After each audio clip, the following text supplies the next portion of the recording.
क्या आपको पता है दुनिया के सबसे बड़े रॉक स्टार फ्रेडी मर्करी जो क्वीन के लीड सिंगर थे वो असल में एक इंडियन थे। अगर आप लोगों ने मूवी देखी हो बोहेमियन रैप्सोडी, उसमें जो वर्जन दिखाया वो असली वर्जन से बिल्कुल भी आसपास नहीं था। लेकिन हॉलीवुड के कुछ और ही प्लान थे। हॉलीवुड नहीं चाहता था कि आप लोग इस बात पर ध्यान दें कि वो इंडियन थे।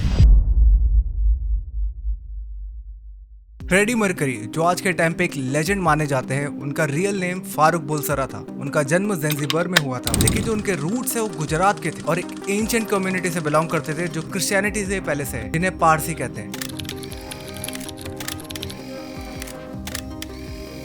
फ्रेडी भी इसी कल्चर में पले बड़े। फ्रेडी के फादर बोमी वो भी इंडिया में पैदा हुए थे। उसके बाद वो अपनी वाइफ को लेकर अफ्रीका चले गए। वहाँ पर एक ब्रिटिश लोगों का एरिया था जहाँ पर कॉलोनियल गवर्नमेंट के लिए एक रजिस्ट्रार की जॉब करते थे। फ्रेडी और उनकी छोटी बहन कश्मीरा ज़ंजीबर में ही बड़े हुए थे, जो आज के टाइम पे तंजानिया का हिस्सा है, लेकिन उस टाइम पे खुद एक अलग कॉलोनी हुआ करती थी। फ्रेडी जब 8 साल की उम्र में इंडिया आए सेंट पीटर स्कूल पंचगनी में, जहां उन्होंने पियानो बजाना स्टार्ट किया। वहीं पर उनके पहले बैंड की शुरुआत हुई जिसका नाम टैक्टिक्स था, और यहीं पे उन्होंने खुद को फ्रेडी बोलना स्टार्ट किया, क्योंकि उस टाइम पर और आज भी स्कूल के अंदर या कॉलेज के अंदर जब हम जाते हैं तो नाम को शॉर्ट या फिर कूल बनाने के लिए नाम को थोड़ा बहुत मॉडिफाई कर दिया जाता है। जैसे समीर का सैम हो जाता है, वैसे ही उन्होंने अपना नाम बदल के फ्रेडी रख लिया, थोड़ा सा कूल साउंड करने के लिए। और हाँ, उन्होंने ये नाम इंडिया में ही चेंज किया था, कोई बाहर जाकर चेंज नहीं किया था। नाम उन्होंने चेंज इसलिए नहीं किया था कि वो अपने रूट से भागना चाहते थे, बट जैसे मैंने बताया कि कूल साउंड करने के लिए उन्होंने नाम चेंज किया था। लेकिन अगर आप मूवी देखेंगे तो मूवी में ऐसा कुछ भी नहीं दिखाया। मूवी ने कुछ ऐसा दिखाया जैसे फारूक जो उनका रियल नेम था वो उससे बचना चाहते थे या फिर उसे पसंद नहीं करते थे, जबकि असल में ऐसा कुछ भी नहीं था। जैसे उन्हें फारूक नाम से शर्म आती थी, लेकिन रियलिटी में ऐसा बिल्कुल भी नहीं था। 2018 में मूवी आती है बोहेमियन रैप्सोडी, जो उनके एल्बम के नाम पर थी। तो जब ये मूवी रिलीज हुई तो फ्रेडी मर्करी के फैन बहुत इमोशनल हो गए। म्यूजिक तो पहले से हिट था ही, लेकिन रामी मलिक के शानदार परफॉर्मेंस के बाद ये मूवी और भी बेहतरीन हो गई। लेकिन यहाँ पर एक प्रॉब्लम थी। रामी मलिक जिन्होंने फ्रेडी मर्करी का रोल किया था, उनकी आईज का जो कलर है वो थोड़ा सा ब्लूइश ग्रे है। हालांकि लेंस लगा के चेंज किया जा सकता था, क्योंकि फ्रेडी मर्करी की आईज थोड़ी सी चॉकलेट और डार्क ब्राउन जैसी थी, जैसे इंडियंस की होती है ज्यादातर। अब आप सोच रहे होंगे यार आईज कलर इतना मैटर क्या करता है, मतलब ये तो बहुत छोटी सी बात है। देखो यहाँ पर मैटर करता है, क्योंकि एक सीन के अंदर उनका क्लोजअप शॉट दिखाया जाता है, वो जो उनकी सिर्फ आईज को दिखाता है, और उसमें हमें ब्लू और ग्रेश कलर देखने को मिलता है, जो एक्चुअल कलर नहीं था उनकी आंखों का। तो फिर हमें ऐसा क्यों दिखाया? Because this is symbolic. ये एक विजुअल क्यू था कि फ्रेडी मर्करी को व्हाइट वॉश किया जा रहा है, कंप्लीटली आइडेंटिटी चेंज। मूवी ने सिर्फ उनकी आंखों का कलर चेंज नहीं किया, उनका जो पूरा बैकग्राउंड था, जो उनके रूट से, उसको बिल्कुल ही टोन डाउन करके दिखाया है।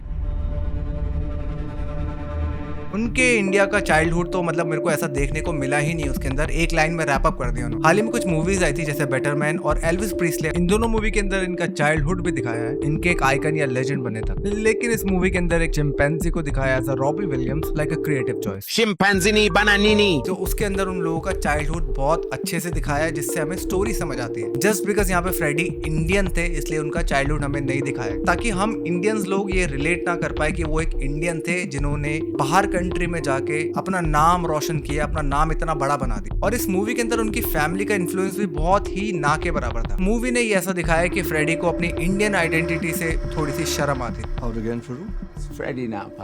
अगर आपने मूवी देखी होगी तो आपको याद होगा एयरपोर्ट के पास जब वो काम कर रहे होते हैं तो वहाँ पर एक अंग्रेज उन्हें पाकी बोल के बुलाता है। फ्रेडी बस वहाँ पर इतना ही कहते हैं कि आई एम नॉट पाकिस्तान, जबकि वहाँ पर वो अच्छे से बता सकते थे कि पाकिस्तानी और एक इंडियन में कितना डिफरेंस है। वहाँ पर कोई क्लैरिफिकेशन नहीं दिया गया, कोई कल्चर प्राइड नहीं। आम जनता जो उनके बारे में इतना नहीं जानती थी पहले से, उनको तो पता भी नहीं चलेगा कि फ्रेडी मर्करी इंडियन थे। लेकिन जो उनकी सिस्टर थी कश्मीरा, उन्होंने एक इंटरव्यू में बोला था he was proud of his Indian root. तो फिर मूवी ने ऐसा क्यों किया, ऐसा क्यों नहीं दिखाया? Simple, it did not fit the western narrative. तो सवाल उठता है अब कि हॉलीवुड ने इतना सब कुछ छुपाया ही क्यों? फ्रेडी इतने बड़े आइकन बन चुके थे, अगर दुनिया को पता होता कि वो एक इंडियन है तो नैरेटिव उनके कंट्रोल से बाहर हो जाता कि कैसे एक ब्राउन इमिग्रेंट जो यूके जाके इतना बड़ा रॉक स्टार बन गया, उनसे सच्चाई हजम नहीं हो रही। और ये थोड़ा अनकंफर्टेबल भी था, क्योंकि फिर ये तुम्हें एक्सेप्ट करना पड़ेगा कि ग्रेटनेस सिर्फ किसी व्हाइट मोल्ड के अंदर नहीं बनती। तो मूवी ने हमें एक सैनिटाइज वर्जन दिखाया फ्रेडी मर्करी का।